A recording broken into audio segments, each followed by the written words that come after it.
¿Qué tal? Mi nombre es Héctor de León y soy mejor conocido como el único programador que le hackean su cuenta y compran melones. Más detalles al final de este video. En este video quiero hablar de la importancia de la arquitectura de software, sobre todo si tú ya sabes codificar, ya has hecho tus CRUDs, ya llevaste algunos cursos y te preguntas, ¿qué sigue? La arquitectura de software puede ser ese punto, ese paso que sigue.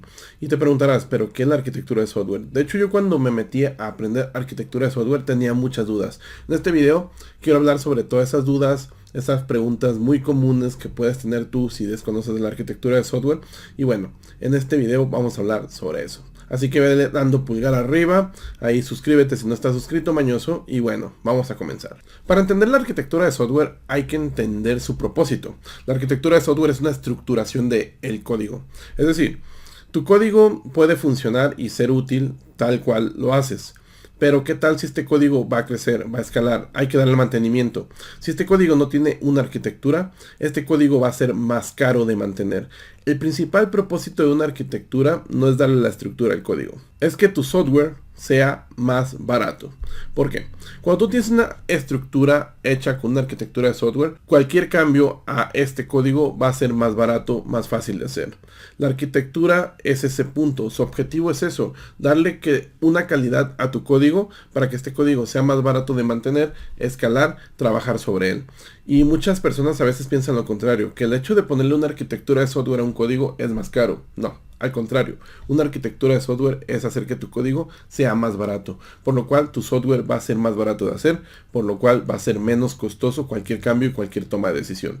Una arquitectura también implica tomar decisiones en el diseño, sobre todo predecir caos que puedan venir más adelante. El problema de esto es que no podemos predecir a exactamente qué va a pasar. Es decir, no podemos predecir realmente qué cambios van a venir más adelante exactamente, pero cuando hacemos un software muy parecido a otro que estemos trabajando hoy en día, podemos tener un punto de partida en el cual ya pasaron cosas y en el nuevo software decir, ok, podría pasar esto porque acá sí pasó seguro, o podría pasar quizá esto otro. Es decir, ya con la experiencia podemos estar evaluando una arquitectura.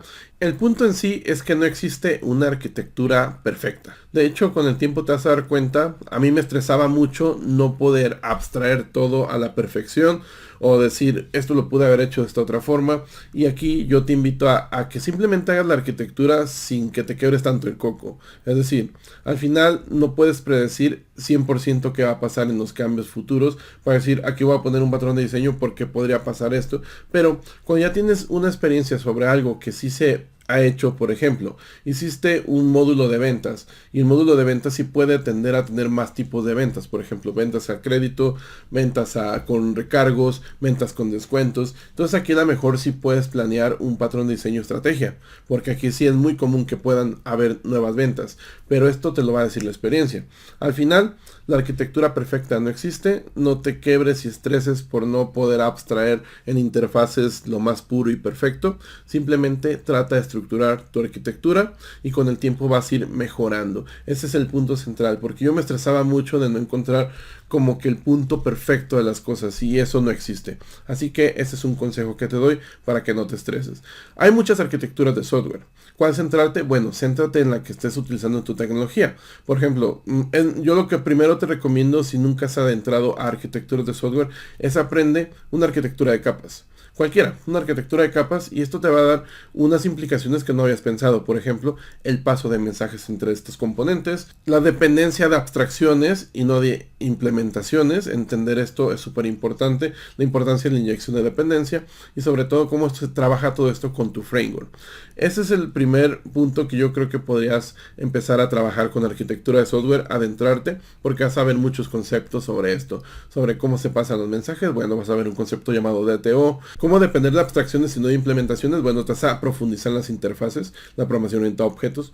El punto es ese, ya más adelante puedes ir a meterte a otro tipo de arquitecturas más complejas como microservicios, donde tiene que involucrarse también el despliegue de cómo vas a desplegar todos estos microservicios. Bueno, el punto es que la arquitectura de software al final es esa parte que te va a dar un punto extra como programador y sobre todo te va a dar un mejor sueldo. Así que este video es para centrarte en eso, y como todos mis videos, la importancia es también entender con código qué involucra hacer una arquitectura de software. Así que vamos al código, y si nos has dado pulgar arriba, creo que ahorita ya vale la pena darle pulgar arriba. Vamos al código. Para explicar un poco de arquitectura de software y a nivel de código, vamos a hacerlo con C#, pero aquí es el punto central. La arquitectura no está ligada a un código, no está ligada a un framework, la arquitectura no está ligada a un tipo de proyecto, es decir, la arquitectura de software que estés utilizando no necesariamente tiene que estar ligada a un proyecto tipo web, ni a un videojuego. La arquitectura de software en sí es una estructuración que te puede servir para proyectos de distintos tipos, de escritorio, videojuegos, móvil, lo que sea. El punto central de eso también es que muchas personas a veces no entienden eso y no entienden los conceptos fundamentales de la arquitectura y dicen, es que yo lo apliqué en C# y no sé cómo aplicarlo en TypeScript. Y ahí hay un problema no tanto de conceptos de arquitectura, aunque sí también, pero también hay un problema con que no has entendido realmente que el lenguaje de programación solamente es una herramienta. Vamos a hacer aquí un ejemplo rapidillo. Voy a poner aquí una variable que se llame text. Y la variable text va a tener un mensaje, así tal cual, un valor que diga un mensaje. Voy a poner un menú, el cual tenga dos opciones. Aquí vamos a ponerle, esto es en consola, esto es muy sencillito. Vamos a ponerle aquí en consola, escribe una opción.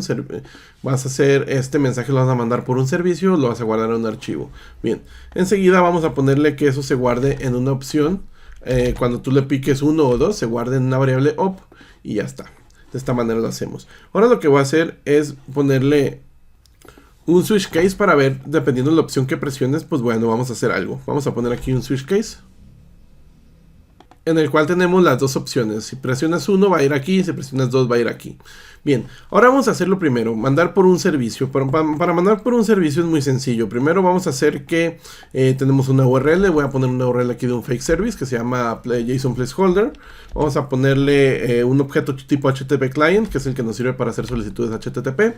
Vamos a ponerle que ese contenido se convierta en JSON, nuestro contenido de la variable texto que está acá, que se convierta a JSON para poderlo mandarlo como body. Y aquí vamos a ponerle que la respuesta tenga la URL y el body. Ahí está, nuestro JSON content. Ahora lo que voy a hacer aquí es, aquí mismo en este post async, lo que hace es enviarse la solicitud HTTP por el verbo post, o sea, por post. Y es asíncrona, por lo cual por eso puse una wait. Aquí lo que sigue voy a ponerle que un if, si la respuesta, su status code es correcta. Si es correcta, ya tenemos una propiedad aquí y success status code. Y eso si es correcto es true, por lo cual aquí ya puedo leer el contenido de la respuesta. Y bueno, vamos a imprimir en consola, se ha enviado el texto, con éxito. Ahora, el segundo caso es a guardar un archivo. Para guardar un archivo voy a ponerle aquí un path. Vamos a ponerle un path. Es a guardar en file text. Vamos a poner con la clase llamada file.writeAllText. Esto recibe el path y el texto que vamos a escribir. El texto lo tenemos en la variable text. Y enseguida vamos a poner simplemente en consola que se ha guardado el texto con éxito. Ahí ya tenemos los dos casos funcionando. Si yo corro esto va a funcionar perfecto. Aquí ya me está preguntando por escribir una opción. Bueno, vamos a escribir la 2. Y aquí, bueno, se ha guardado el texto con éxito. Si voy a la raíz de mi proyecto, aquí está file y vamos a ver que se ha guardado con éxito el mensaje. Acá está. Tenemos el mensaje, tenemos el texto. Bien, igual esto también funcionaría con la opción 1. Si yo ejecuto esto, mando la opción 1, solamente que esta es una solicitud HTTP, por lo cual vamos a ver simplemente el mensaje cuando termine la solicitud HTTP. Aquí vamos a mandar que se ha enviado el texto. Bien, perfecto. Entonces los dos casos funcionan. Tenemos dos casos. ¿Qué pasa si aquí necesitamos un tercer caso? Una opción que nos guarde el texto en un zip. Y aquí es donde ya se comienza a complicar un poco las cosas, porque imagina que este archivo tienes sin abrirlo una semana. Entonces de repente vas a ver que es un case y vas a ver aquí de repente que tienes mucho código, tienes más código aquí. Y este código no tiene una estructura. Si te fijas, este código es muy diferente al código de aquí abajo. Es decir, no hay una responsabilidades separadas. Por lo cual lo rápido que te vas a hacer es ir directamente al case 3. Vamos acá a poner un case 3 aquí. Y ese case 3 vamos a ponerle la funcionalidad completa de lo que va a ser guardarlo en un archivo zip. Para guardar un archivo zip basta con que hagamos lo siguiente. Vamos a tener en una carpeta los archivos, porque cuando haces un zip necesitas mandar una carpeta. Y vamos a ponerle, ¿cómo se llama esta carpeta? También una variable, se llama files. y nuestro archivo que se va a crear se llama file.txt. Donde vamos a guardar el zip se va a llamar el archivo filezip.zip, y a continuación lo que vamos a hacer es escribir un archivo tal cual hicimos en el caso 2. Ahí está nuestro archivo. Lo siguiente que vamos a hacer es utilizar una clase que se llama zipfile, que es de C#, la cual recibe el folder y recibe el nombre del archivo zip al final, dónde lo vas a guardar. Entonces ahí tenemos todo, ¿no? El path folder es el llamado files, y el path zip es el filezip.zip. Y enseguida simplemente voy a escribir en consola que se ha hecho con éxito. Si yo ejecuto esto, bueno, esto debería funcionar también con éxito. Aquí tenemos nuestro zip, vamos a darle 3, y bueno, ahí se guardó el zip con éxito. Vemos que aquí se ha creado un archivo zip. Si lo abro debe tener un archivo dentro. Ahí está. Y aquí vemos que tiene un mensaje. Bien, perfecto. Todo funciona perfecto. Este proyecto es exitoso, lo voy y lo cobro y bien, todo bien. El problema radica que ahora me vienen con cambios. Ahora me dicen, cuando sea el caso 1 va a ser tienes que mandar el texto en mayúsculas y no tiene que tener espacios. Bueno, vamos aquí, el case 1. ¿Te fijas cómo esto está creciendo? Bueno, aquí tenemos en mayúsculas y vamos a reemplazar los espacios por nada. Y enseguida, en el caso 2 va a ser solamente mayúsculas sin reemplazar los espacios. Bien, toUper. Y en el caso 3 vamos a hacer lo mismo que hicimos en el caso 1. Ok, un toUper y quitarle los espacios. ¿Te fijas cómo esto está creciendo? Y esto puede seguir creciendo y creciendo y creciendo y creciendo hasta que un punto llegue donde cada case sea enorme. Es decir, este case sea 100 líneas, este otro case sean tras 200 líneas. Y aquí es el punto donde llega la arquitectura de software a resolver esto. Bueno, aquí vemos que tenemos 3 problemáticas. Lo primero es identificar las cosas, ¿no? Vamos a hacer una arquitectura de capas. Aquí la identificación de capas es que hay que ver las cosas que se hacen parecidas. Una es una transformación de texto. Si vemos en los 3 casos tenemos transformación de texto. Entonces esto para mí involucra una responsabilidad, una capa que haga eso. Hay otra responsabilidad aquí, y si vemos al nivel más abstracto, hay algo que pasa. Eso que pasa es guardado algo o mandado algo. ¿Te fijas? Todo esto involucra que algo está mandando un servicio o guardado en ese servicio. Si vemos aquí se está guardando un archivo, si vemos aquí está guardando en un zip. Es decir, la información se está mandando a algún lugar. Eso podemos verlo como un repositorio, otra capa repositorio. Y el tercer caso es que esta acción más esta acción la podemos ver como una capa que se habla del negocio. Es decir, la capa la que te indica qué es lo que tú estás cobrando, la capa que indica las reglas que tú estás diciendo. Ok, estas reglas aplícalas en el caso 1 cuando tienes que hacer esta transformación junto con esto. Es como si fueran piezas de Lego. Tienes esta funcionalidad vas a tener en una capa y esta otra funcionalidad vas a tener en otra capa, y simplemente vas a identificar cuándo se van a utilizar ciertas funcionalidades, y la capa de servicio va a ser esa parte como Lego. Es decir, vamos a agregar esta transformación más esto, y vamos a hacer esa combinación, meterla en una capa de servicio. Entonces, bueno, vamos a hacer esas capas. Me he hecho una capa llamada formatters, que lo que hace es transformar el texto. Es la que va a hacer esta parte. Me he hecho otra capa llamada... se quitó esto. Voy a ponerlo aquí. Otra llamada repositorio. Lo que va a hacer es la solicitud HTTP. Está aquí. El guardado en archivo está aquí. Y el guardado en zip está ahí. Y el guardado en archivo está aquí. Y tenemos una interfaz, la cual nos va a indicar qué es lo que va a hacer cada repositorio. La interfaz nos va a obligar como contrato. Decir, ok, todo lo que sea implementación de esto va a tener un método llamado save y va a ser asíncrono. Ok, tenemos HTTP repositorio, va a tener un método llamado save y dentro va a pasar cosas. A mí no me importa qué pase, pero van a pasar cosas, que es el mismo código que yo puse al principio, la solicitud HTTP. Nada más está aquí organizada, pues bueno, con sus propiedades, y tenemos aquí la URL, la va a recibir por fuera, etcétera. Pero es lo mismo, ese código ya está separado. El guardar en el archivo es lo mismo. Si te fijas, tenemos un método llamado save, el cual va a guardar un archivo. Tenemos el file zip repositorio, que va a tener un método llamado save, que va a ser el guardado en el zip. Y en el caso de los formatters, vamos a tener una interfaz, la cual va a tener un método llamado format, todo lo que implemente esto. Y esto, ahí vamos a ver que el método en la clase llamada toUper solamente va a hacer la transformación a mayúsculas, y la clase llamada toUper without the space formatter va a tener la transformación a mayúsculas y quitada también el espacio. Bueno, ese es el punto. Aquí lo importante es la capa de servicio. La capa de servicio tenemos una interfaz que va a decirnos que solamente va a tener un método llamado send. Este método llamado send va a recibir un formatter, un transformador, y va a recibir un repositorio.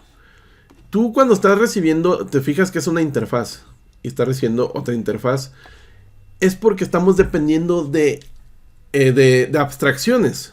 Es decir, a mí no me importa que haga el repositorio, no me importa que haga el formatter, es decir, no me importa cómo lo hagas. Yo simplemente me importa que tú tengas como repositorio un método llamado save y que tú tengas como formatter un método llamado format. No me importa cómo lo hagas, a mí me importa qué es lo que haces. Eso es depender de abstracciones, depender de qué es lo que haces, más no cómo lo haces. A mí no me importa si más al futuro me cambias el formatter, a mí no me importa eso como servicio. A mí lo único que me importa es que voy a hacer una transformación de algo y voy a hacer un guardado de algo, de un mensaje que voy a recibir. Y aquí tenemos el sender service. ¿Te fijas? El sender service queda bien sencillo. El sender service hace una transformación de algo. ¿Cómo lo hace? No sé, a mí no me importa. Yo voy a depender de lo que tú me estás mandando. Y dónde lo guardo tampoco sé, no me importa. Simplemente estoy dependiendo de lo que tú me estás mandando y ya está. Todo eso lo vamos a definir en program aquí al principio en los casos. Vamos a hacer aquí el primer caso. Voy a crearme un objeto del tipo sender aquí del servicio, aquí arriba, porque es el que se va a utilizar para todos los casos. Y enseguida lo que vamos a hacer es aquí lo primero. En el caso primero tenemos el caso de tuper replace, que esto lo hace tuper without the space formatter. Esto lo hace esta clase. Bien, entonces vamos a utilizar esa clase. Vamos a hacerla aquí de la siguiente manera. Vamos a ponerle que haga aquí directamente el programa. Aquí está. Vamos a hacer directamente la solicitud. Vamos a quitar todo esto y vas a ver que el código queda más chiquito. Vamos a poner await.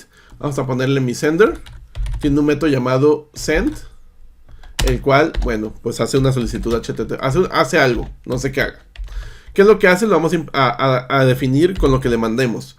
Por ejemplo, yo quiero que me transformes tu Uber without space formatter. De eso ya le estamos dando el objeto, estamos creando un nuevo objeto ahí, el cual le va a indicar qué es lo que va a hacer directamente. Este objeto tiene la implementación de cómo se hace, pero a mí no me importa. Simplemente yo como interfaz, como sender, yo simplemente voy a hacer los pasos que tengo: transformar y mandar, y ya está, y guardar. Bueno, aquí tenemos eso. ¿Cómo lo voy a guardar? Bueno, esto lo voy a guardar como lo hace una solicitud HTTP client. Eso lo tengo en una clase llamada HTTP repository.